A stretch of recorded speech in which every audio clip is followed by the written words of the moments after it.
Hi, this is Timo, your virgin chef, and today it's all about my meat. My roast beef. I'm going to show you how you can roast beef at home.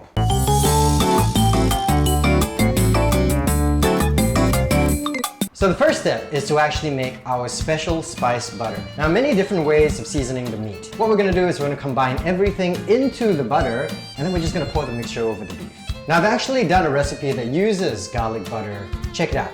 Before we get to the meat, we need to preheat the oven 200 degrees Celsius. Now, while the oven is preheating, we have got to get our meat ready. What we do is we got to tie it up. Why? Because it's been a bad boy.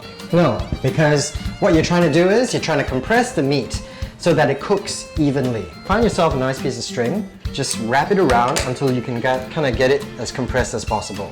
Put your meat on the baking tray, and then what you're going to do is you're just going to cover it. Don't be afraid to get intimate with your meat. So now our beef is completely covered with the butter.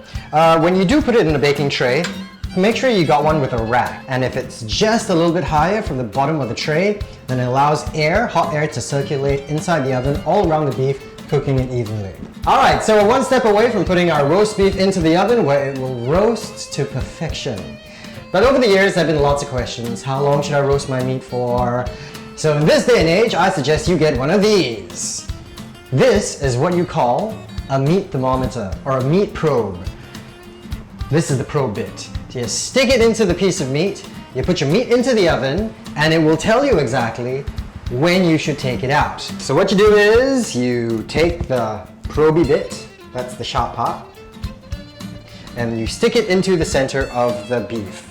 Okay, not all the way to the end, just to the center. Now the ideal temperature, I believe, for roast beef should be about 130 degrees Fahrenheit. Now the reason why I say you should work with Fahrenheit instead of Celsius is because of something called carryover residual heat. You set it to maybe about 120 before you take it out, and it will carry on cooking another 10 degrees after that.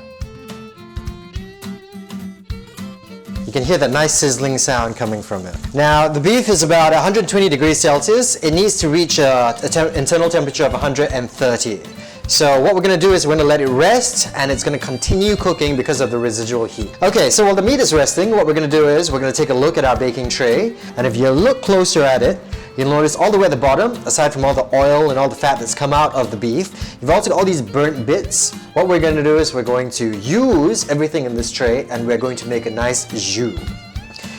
How you do it. So now we're here at the stovetop. Turn on the fire. Make sure that your baking tray is metal so you can put it straight on the stovetop. You're going to take a little bit of beef stock, which we got prepared earlier on, and you're going to use it to deglaze the pan.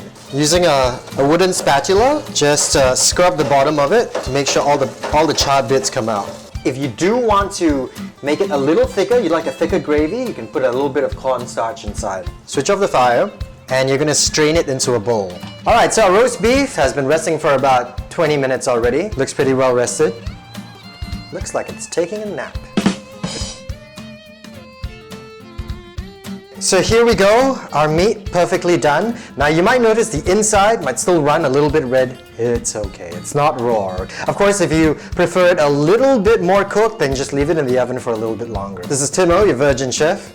Very pleased to let you meet my meat today, my perfect rib eye roast. When it comes to roasting, the question has always been, how long do I roast it for? What temperature do I roast it for? What if it comes out burnt and chewable? And that's not even a word.